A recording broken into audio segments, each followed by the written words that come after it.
news on the football front? How about these first couple weeks? Huh? Interesting. Yeah. Something like that. Yeah, and you might even say, yeah, then what? Then you might even do this. Man, how about what Colorado did? Prime time. That's your idle chit chat. That's what you do. Yeah, those are two good idle chit chats. Sponsored by Newton's Lawn Care. Here Joshua's here. Yeah, Josh is here. Yeah. Can I go with Joshua? Josh. He just wants Josh. Well, that's too bad. Take away the UA. It's just since Josh. you said that, it's gonna be Joshua. His nickname is Joshua now. We gotta have a nickname over there. Joshua it is. Joshua. I like Joshua. Likes full names. Good. Yeah. And he's got his he's a Chicago kid. Yes. The Blackhawks. Yep. That's a hockey team. Yeah. Good job. Yes, Jake. I'm surprised that you knew that logo. Stop. What? You're not a hockey guy. I'm not either. But you want to have a repeat of yesterday? No, you got coffee. I made sure of it before the show, so we're good. Yesterday, I was right. No, well, you were surly yesterday, no matter what. We're not going to yesterday. We're going to today because today's a new day. And Nebraska basketball played last night. And yes. Unfortunately, about a half hour before the game, we learned that Sam Griesel, who was very important for Nebraska to beat Creighton on Sunday, had an illness, so he was not going to. He made the trip, but he did not play because of his illness. He was at the hotel, right? He made the trip. Was not at the game, but he was at the hotel with illness. Indiana, however, I mean, you got to be careful. I don't want to do this thing where they can't win because they have a guy out. Indiana had a guy out too. They had a starter out. They also have the projected player of the year in the conference that was playing and had a triple-double in Trace Jackson Davis. Yeah, he's a good one. Jalen Hood-Schifino was out for Indiana. Yeah, he averaged about 8.7 a game. Griesel averages 11 per game for a team that doesn't score as well as Indiana. No, not the same thing. Not the same thing at all. Right, we're right out of it. I mean, you can't do that though. You can't do that. You can't say we had a guy out. They had a guy out too. Well, all right. Was that their starting point guard?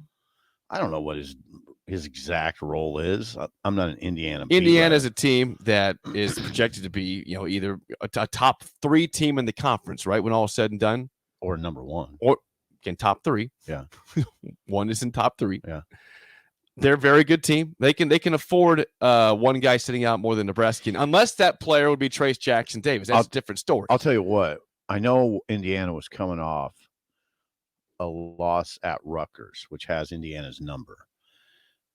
Indiana is better than Creighton. Oh, yeah. Creighton would lose those guys with ease, I think. I like that Indiana team. Indiana plays incredible defense. I mean, they had some tough shots, too. And I thought Nebraska played pretty good defense in general. I thought Nebraska just got off to a bad start. Yeah, they were down 10-2, 20-5 at one point, I believe. Yeah, and Fred said that what he said, we were too timid. Fred Hoiberg, we were just way too timid coming out of the gate and allowed them to get comfortable early. That's true. And now, Nebraska, I'll tell you what, Jake. I mean, they cut it to 7 a couple times in the second half, right? Second half, they got down to 7, yeah. It was a 13-point halftime deficit. They got down to 7 points in the second half. How close are you right now to revising your sort of season prediction for Nebraska? I'm thinking about it. Well, did we ever give an official wins that we said? I think we stayed in the 12 to 14 range. I think I'm still there. And I think I'm still there. I'm not. I see the reason I'm not, because I think we could get to 8 in the Big Ten. That's still a lot. That's a lot. That's fringe tournament team then. 8 and 12 is that's on the fringe. Okay, I'll say 7 just to be safe, because I don't think they're a tournament team. But I'll tell you what, I've changed. They're not going away. They play really good defense. They're tough. They're tough. Yeah, they're a tough team. Purdue will have its hands full on Saturday. Yep, Purdue will a really good basketball team. Purdue's really good, but Nebraska at PBA is going to be very tough because their defense. They don't see. Here's the thing: 3-point shooting comes and goes. Defense doesn't. They're always going to be tough on defense every game. These teams are going to have trouble with Nebraska. Indiana had a little trouble with Nebraska last night. Yeah, I mean, 81 points, you think that's a lot, but it didn't come easy. They hit some really tough shots in that game. Indiana looked really good last night. They didn't have any, they had one, I think they had 1 or 2 dunks. One was a great alley-oop early on, one was late, but they didn't have like the easy basket where the defense fell apart that often. No. That often. Some once in a while, but not that often to get to 81 points. Jackson Davis, triple-double. Now, that's the only third in Indiana history. Which is amazing because Nebraska had one with Cam Mack 3 years ago. But Nebraska hasn't had that many, right? No, Nebraska's not Indiana, though. True. Historically, Nebraska is nothing compared to Indiana. No, not really. 12 points, 11 boards, 10 assists for Trace Jackson Davis. Hey, Jake. I mean, they're not just him, but man, he was good last night. Well, think about the early going. So when Indiana's up 20-5 or 10-2, the thing is, Nebraska against Creighton got the ball to Derek Walker to score, and they got the ball to him also in this game. But Jackson Davis was just there for a block. It made his life miserable. I think his first 2 shots were blocked, and he had good moves to the basket too. Like he had an opening. And Jackson Davis just shuts him down. I'm like, nailed it, man. It was very, very striking to me how much more difficulty was Trace Jackson Davis than he did against Kalkbrenner. Yep. Which tells you it's just all about Trace Jackson Davis's quickness off the floor. I mean, he's really a quick jumper, and he's quick. See, I've changed my tune on Jackson Davis. I didn't think he was an NBA player last year. Probably wrong of me. He looks like an NBA player, right? Well, yeah, he plays good defense. He looks like an NBA starter to me. We'll see on that. We've been fooled before on do you think like Cody Zeller was the NBA player when he was there, or Tyler Zeller? Who was the guy at Indiana a couple years ago? I didn't think he was. And he was a backup for a long time in the league. Franz Wagner is probably the best example of someone I didn't think was an NBA player, but now he's becoming an NBA star. So it's a difficult projection. But Trace Jackson Davis's quickness as a 6'9", 6'10", I think he's 6'9", 6'10". Well, that's why I think he could play in that league. I mean, he can't. Come on. Well, again, he's got to be able to play in that league. Nebraska's game plan off the bat was the same as it was against Creighton. Derek Walker was getting those baskets against Creighton, a good start, and he made good runs to the basket. But Davis just said no. They didn't block them. But Nebraska didn't slow the pace against Indiana like it did against Creighton. Now, I don't know if it tried to as much. Well, I think there might have been a level of freak out when you're down 20-5. And they weren't making, when you're not getting those early shots to fall. No, you're right. Everything you plan, especially without your point guard. You didn't have Grisel to slow the tone himself as the point guard. You nailed it, though. And number 2, when you're on the road against a team in a tough venue to play and you're not making those early shots, everything that you practice or you planned goes out the window, whether it should or not. We just hit on something critical as the season goes on, okay? Nebraska slowed it down against Creighton because it didn't get down early. Had a good start. If this team gets down big, 20-5, how do you slow it down? Yep. And then because you're just limiting your possessions and against a team that has a 15-point lead against you. You can't do it. It's kind of like football, right? I mean, Nebraska in the good old days wasn't good playing from behind because that's not how they were structured. If Nebraska had to start passing, is what I'm saying, back in the day, Solich, Osborne is in trouble. This Nebraska basketball team's in trouble if it gets down big early because then it can't play the way it wants to. Yeah, I thought you're right. They got down 20-5. Now you can't slow it down too much. Then you got to press the issue and get back in the game. There's also, I think, a pretty underrated and forgotten possession that really hurt Nebraska in this game in terms of momentum. I mean, end of the first half. Yes. That Nebraska has the ball with 20 seconds to go. They're down by 11. They're trying to get a 3 or 2 to make it a 9 or an 8-point game. Instead, they turn it over. Indiana gets a bucket right as the buzzer goes to make it a 13-point lead. So they're thinking at worst, okay, 11-point deficit, or we're going to have a bucket to make it 9 or 8, or a free throw makes it 10. Instead, you turn it over. They score before half. It's 13. Now, you had a nice start to the second half, and you got into it. But that's one of those things where on the road, that's pretty crippling. When you give away a possession like that just before the buzzer to an easy layup, that hurts. It was. That hurts. I'll tell you what, though. I'm a little surprised that you're not revising your season prediction. What more do you have to see? Well, they didn't win the game. I know that's the thing. They I got to lost be by careful. 16. Right, and they were down by 22 in the second half. I don't. And, Really and then they got down to 12. They made a nice run. They to get never down to go 12. away. They don't. That's something that you got to give them credit for. And the reason I think they're going to be fine and they're going to win games is because the defense is going to be a constant. The defense can be a constant when you have the makeup of a team like this. Bandamel, Gary, Greasel when he's back. Nice help, yeah. Those guys will ensure that the team continues to play hard defensively. Walker. This is a team, a good chemistry team that knows what it is. And I don't know.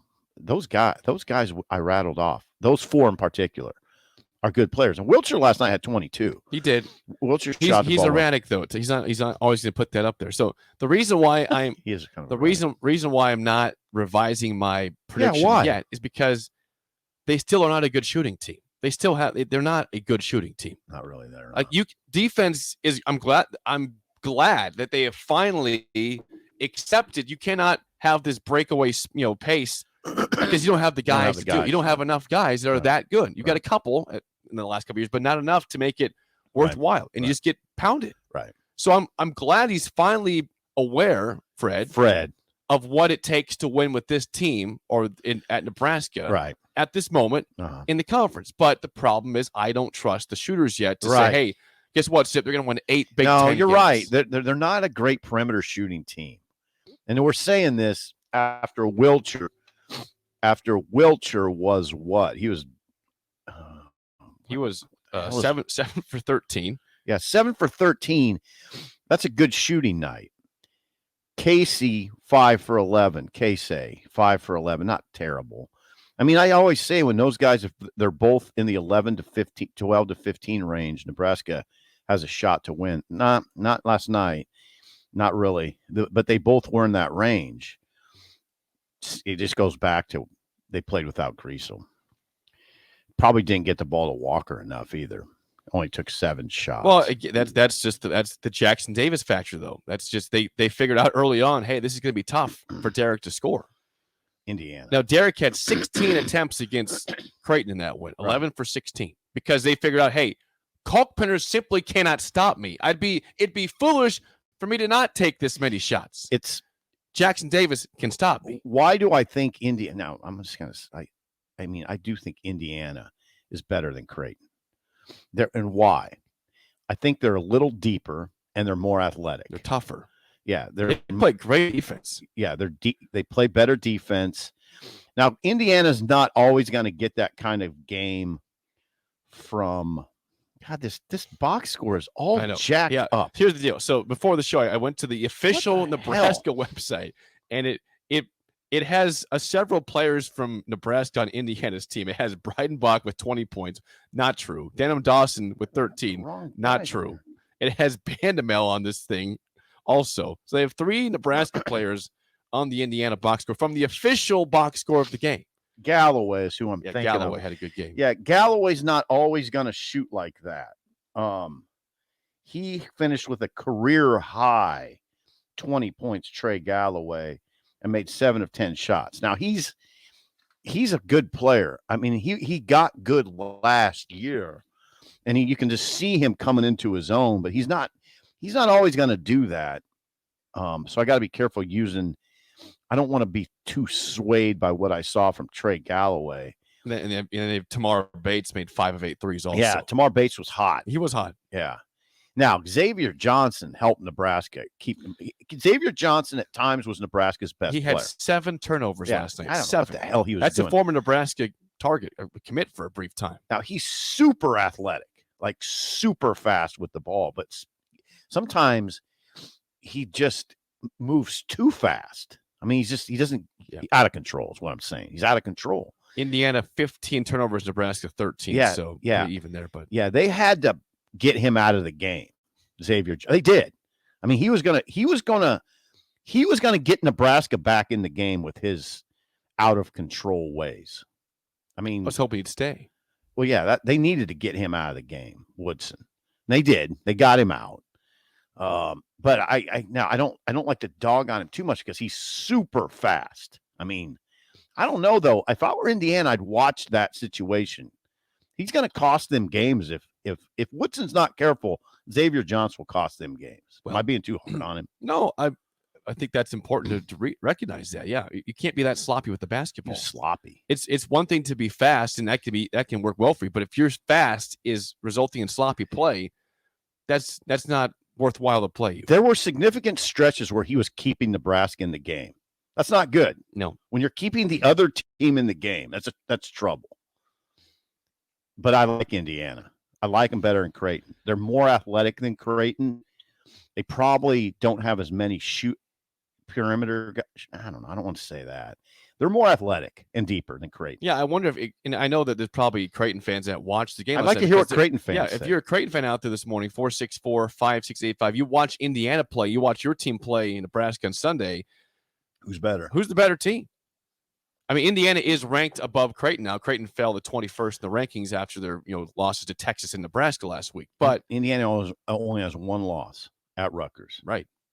Indiana's a good team. I mean, they're going to be there at the end of the year. They're going to be there yeah, as long as again, this is always barring injuries for any program. But but they can't lose Trace Jackson Davis. No, he's incredibly. But important. I think they could lose just about anybody else as long as it's just one. Greg in Myrtle Beach chimes in about I want to hear about Trace Jackson Davis. He says Jackson Davis is a mid to late second rounder. He's turned 22 years old and is 0 for 3 career as a 3-point shooter. 0 perimeter game limits him. Yeah. Okay. The big's got to shoot the 3. What about Greg? I got a question for Greg.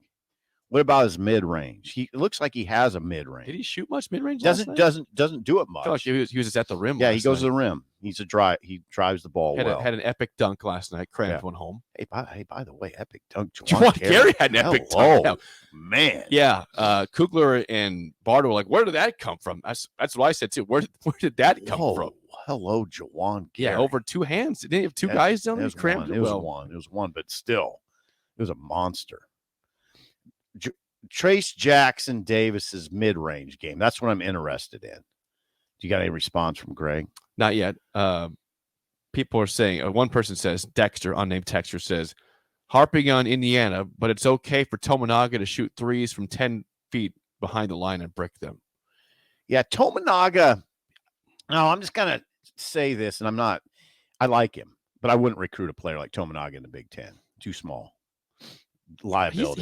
He's had a weird game to me because he's gonna make some threes. He made a deep one in the second half. Tominaga is what you would call a 3-point shooter, but he's doing all these runners now all of a sudden, which are effective at times. Some of them are way out of control. Yeah, but he had a couple he made in the second half that looked okay. I'm not dogging him by saying that. It's just he's just not my style of player.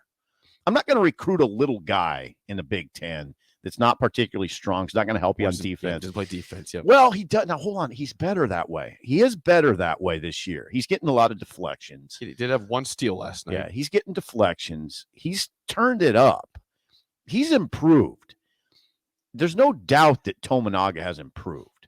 It's just not my style of player. I think Fred had to tell him, look, you just can't be a 3-point shooter and you got to play defense. Or you're not playing. Well, and he started last night because of Griesel's injury or illness. Just limited because his size. He's just limited because of his size. He is. He's slight. I mean, what's Xavier Johnson is going to look at that and say, okay, I'm going at him every possession I can because I'm way more athletic and stronger than him. Now, Xavier Johnson had problems last night. He did. It was fun, though. I mean, it was kind of fun to watch the game.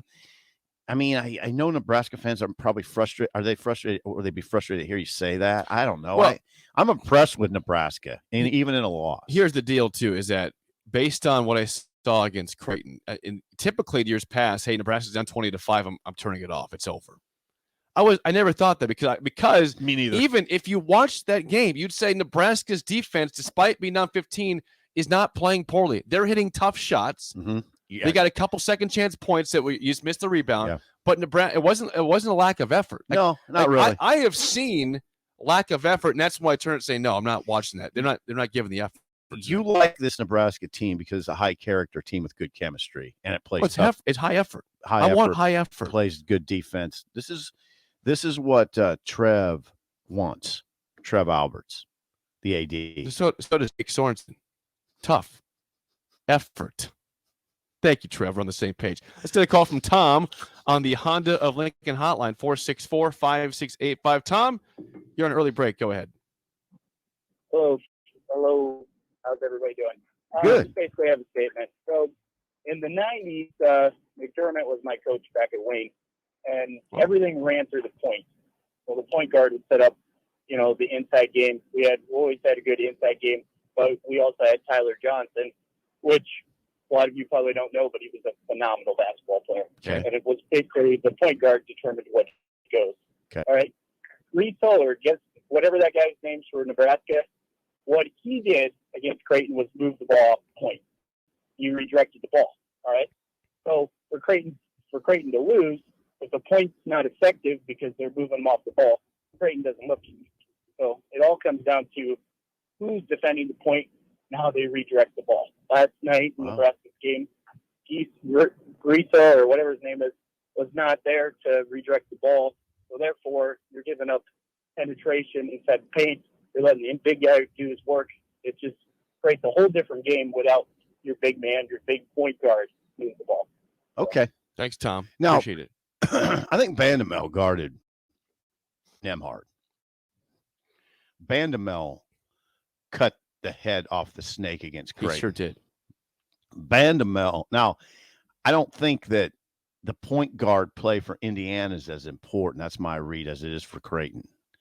Now, I didn't study the teams like that, but I think the bottom line is Nembhard is more important to Creighton than Indiana's point guards are to Indiana.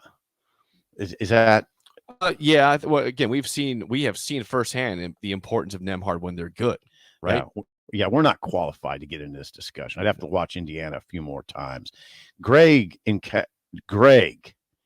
South Carolina on Trace Jackson Davis. He's right about this, by the way. Davis is strictly a left-hand driver. Yep. Yeah, oh, yeah, he is. Force him right and shut him down. Effective shooter only to 12 feet. Nice shot blocker with good timing. Leaves feet too much on head fakes. Good scouting report. Good scouting report. Good scouting report. Now, effective shooter to only 12 feet. I might move that to 15, Greg. We didn't see it, though. I have seen it. Did he shoot anything outside the paint last night? Not really. Not much. Not much. He had 6 shot attempts. Not much. Yeah. That's all he had is 6 shot attempts. He was 4 for 6, and then 4 or 5 on free throws. Man, he affects the game a lot, even with 6 shot attempts. He's a good player. Nebraska loses 81-65. Nebraska plays Purdue at 1:15 on Saturday at PBA. Thank you, Greg. Yes. I think Matt Rhule's got to be in that. I think he'll probably be in that building, doesn't he? Are you going to be there? No, I'll be out of town. I'll be in Kansas City. Okay, I'll be there. I'll be representing the ticket. Okay, please do. Yeah, just do that. Early break. Yeah, that'd be great. Thank you. Yeah.